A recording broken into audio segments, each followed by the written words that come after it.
So you ever have one of those good ideas? Like, I'm gonna go skydiving. Or let's do this open mic night. You set everything in motion, you can't really back out, and you just think to yourself, I'm really regretting this decision. That's me right about now. It's not stage fright or anything, it's just this topic I chose. And compassion in a time of grief. I am no Mother Teresa. Nobody has ever accused me of being over-emotional or commented on my empathy. On the other hand, I have been called aloof, unaffected, selfish more than a few times. So I'm one of the last people to give a talk with the word compassion in the title. In fact, the only reason that I'm here is because last year I started a journey. And that journey has dramatically changed the way that I think about these topics. To start off, I wanted to pose a question. What if something great? What if all of these great medical advances and these lower infant mortality rates and longer average lifespan, what if all of these great things have caused us to lose something foundational to our humanity? Now, what I'm talking about here is tragedy, and specifically how closeness to tragedy transforms us into more compassionate people, and how in a society where we are allergic to tragedy, where Debbie Downers are shunned and positive thinking is gospel, how we delude ourselves into thinking that this world is safer than it actually is. We're somehow exempt from catastrophic loss. Now, I personally began this journey about a year ago.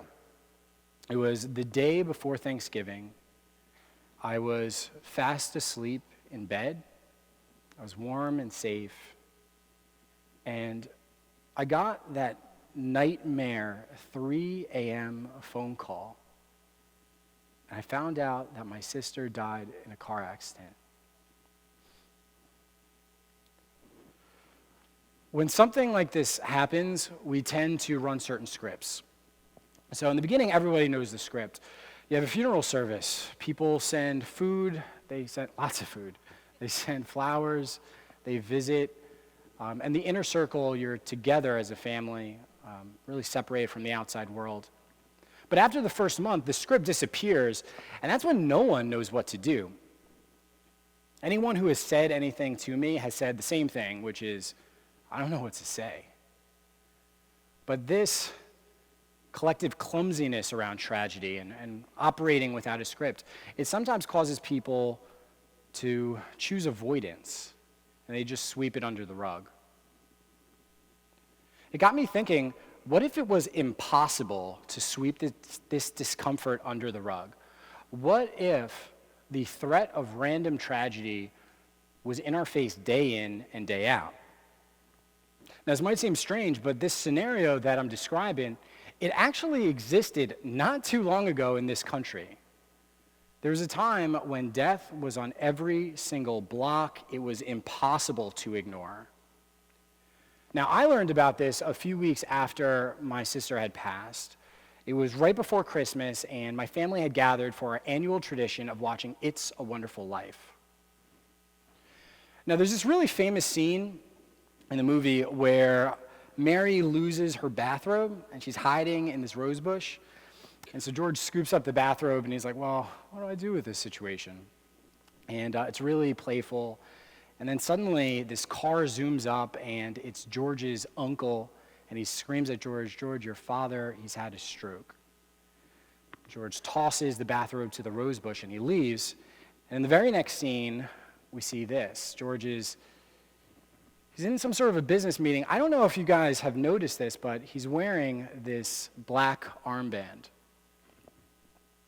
Now, only 2 generations ago, black armbands were extremely common. They've been used in our society for hundreds of years to signal mourning, as had a retinue of other mourning clothes, jewelry, other traditions that have all been forgotten. Now, this may seem strange, but that looks like compassion to me. I'm not the only one, but let me explain. The host of the Late Show, Stephen Colbert, when he was only 10 years old, he lost his father and his two brothers in a plane crash. Now, in interviews, Colbert talks about his grief over the years being his secret name. You see, he had his real name, but he had this secret name that no one could pronounce, yet it identified him to his core, his secret name. Black armbands are compassionate because they are the visual representation of that which cannot be described with words. You're literally wearing your emotions on your sleeve, and you're telling the world, I'm broken. I have a secret name. Now, if we had kept this tradition alive, I wonder how many armbands we'd see on a given day. And in case you're wondering, the answer is 2%. Statistically speaking, 2% of the population have suffered the loss of an immediate family member in the last 12 months. So just imagine, you're on your morning commute, maybe you're on a train, it's packed, shoulder to shoulder. Sprinkled about, you see people with these black armbands. How would that change our relationship to tragedy? Or would we continue lying to ourselves and saying, you know what, it's never going to happen to me? By late January, I had returned to the workforce, and professional contacts would give their condolences. I saw a few, more than a few maybe, people squirm in this awkward, guilty silence. It seemed like they wanted to say something, they just didn't know what to say. And I think that I can help here. You see, although grief is extremely personal, in the last year, I've had hundreds of people try to comfort me.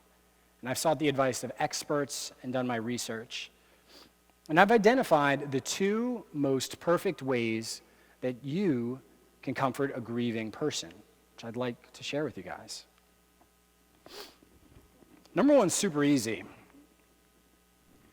It's hugs. An acquaintance had the wisdom to put me on a hug-only policy. I see this man once a week for a business group, and once a week for almost a year, he's met me and he's hugged me. It's been the perfect response. It's simple, it's compassionate. It says with action that which you cannot say with words. It doesn't ask for a response, doesn't call for an update, and we can all do this. Now, the second way is a little more complicated. This is anticipation. Hey, call me if you need anything. It's not anticipation. Someone who suffered a loss has neither the inclination nor the energy to tell you what to do. You need to anticipate their needs. But here are some excellent examples. I heard a story of one man who, unrequested, would shine the shoes of grieving family members before they went to a funeral service. There were a group of neighbors who banded together to mow someone's lawn for an entire year. And in my own experience, I anticipated that my parents would sometimes need a distraction. And I anticipated that they would sometimes need to hear someone laugh. Above all, I noticed that the one consistent light I could bring to their lives was to hand them a giggling granddaughter. So we visited as often as we could. The point here is you don't need to experience this soul-destroying grief on your own to comfort people. You don't need to have this super gigantic will of compassion. It's as simple as giving a hug and thinking about what they might need.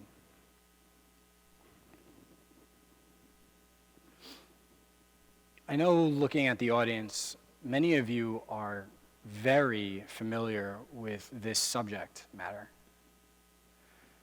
You know grief.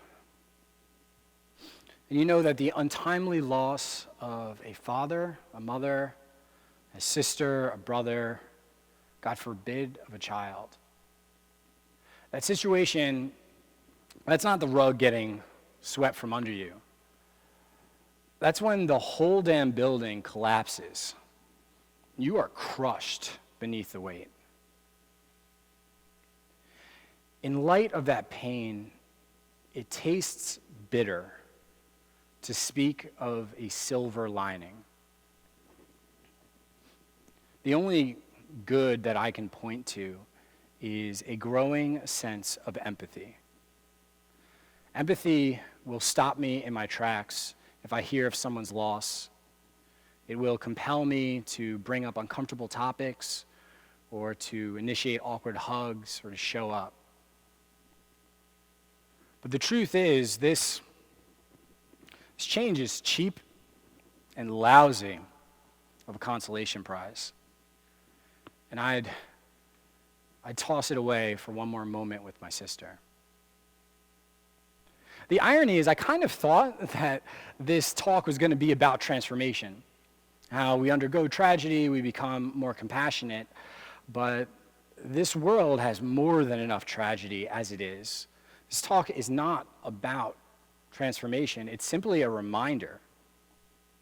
It's a reminder that even though we've got safer cars and our medicine is more effective, that mortality rate is still sitting strong at 100%. Look, I am regularly stunned by the beauty of this world, and I am warmed by the friendships in my life and overwhelmed by the abundance of this universe. But I know that this world can leave you heartbroken, destroyed, and ultimately buried in the dirt. So all of this avoidance of grief and clumsiness around tragedy, when you really boil it down, it's either selfishness or it's our feeble attempt to forget about our own mortality. And the really sad part about it is that in keeping up this delusion, by us wanting to maintain these blinders, we wind up pushing away those who need us the most. We push away those who will remind us of the things that we choose to forget. And so I call to you guys today, if you truly care about someone who's suffering a loss, go to them. Give them a hug, bring them some food, and sit with them in their pain. But whatever you do, don't sweep it under the rug. Thank you.